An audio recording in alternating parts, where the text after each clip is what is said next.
Salam alaikum. شكرا على خيس على خيس بخي لاباس قداش فلوس الحمد لله على عربي على حبيب على يكير الحمد لله بخير فماش réseau فماش plus عندك فلوس عندك سيجارو beaucoup فماش سيجارو عندك سيجارو لا ما عنديش فلوس عندك دي فماش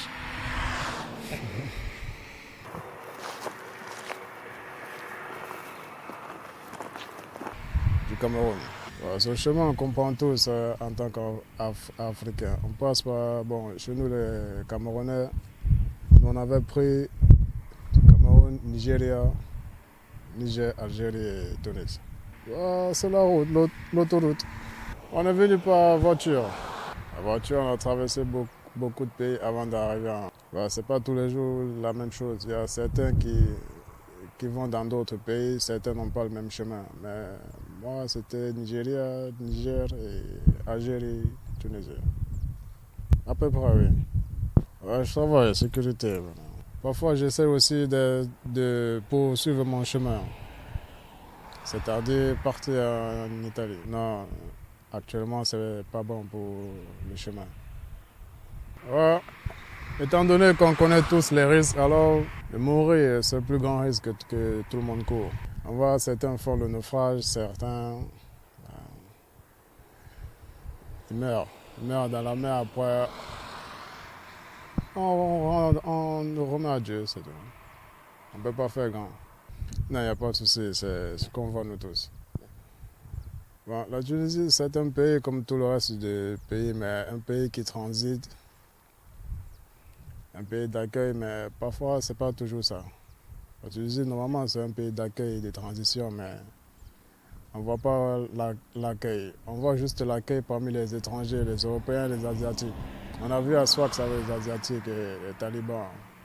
Bon, c'est la parenthèse, mais avec l'Africain, c'est pas ça. Même le Tunisien noir qui est tunisien, lui-même ne se sent pas en sécurité parce que la police, quand ils arrivent, ils ne veulent pas savoir. Tu es noir, alors tu n'as pas de passeport. Comment ça, j'ai pas de passeport? Tu as vérifié? Non, tu n'as pas vérifié, mais tu dis j'ai pas de passeport. J'ai une carte, mais après, ça arrive au niveau où l'Africain ne doit pas avoir beaucoup d'argent. C'est la vie. On fait comme ça. Il y a le problème du voisinage. Il y a un qui a mis le feu quelque part. Bon. Il y a quelqu'un qui a mis le feu, le voisin. Il a mis le feu, ça arrivait juste au poteau électrique. Bon. Il a mis le feu, son patron, il y avait un arbre qu'on a découpé, ouais. Qu'on a fait des morceaux de bois. Ouais. Il est venu, il a mis le feu. Il a mis le feu sans s'en rendre compte. La pression du feu est arrivée juste au transformateur courant. Ouais, je ne sais pas, ce n'est pas moi qui l'ai fait. Il est venu, il a mis le feu, bon, ça a éclaté. Son patron est venu dire que c'est moi qui a mis le feu. Bon, je lui ai dit non.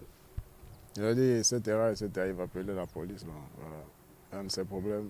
Il y en a plusieurs, soit que ça sous Samadia, Algem, le Kram et Ambran supérieur. Bon, le problème de la rue, du ghetto.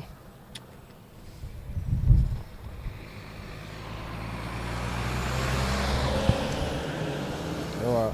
Le problème de la rue, du ghetto entre Africains, comme on vient de voir là. Moi je ne sais pas, j'ai remarqué, il y a un Tunisien qui m'a approché à Ambran supérieur.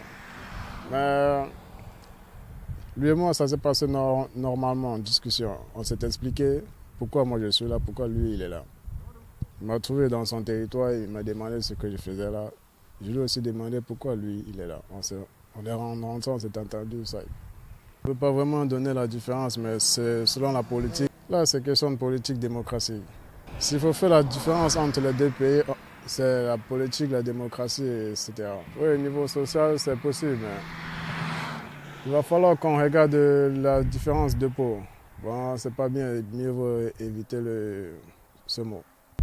Non, certains, quand ils vont écouter, ils vont dire, bon voilà, il a mis le racisme, il a fait comme ça. Bon. Avec les gens, ouais, c'est vrai.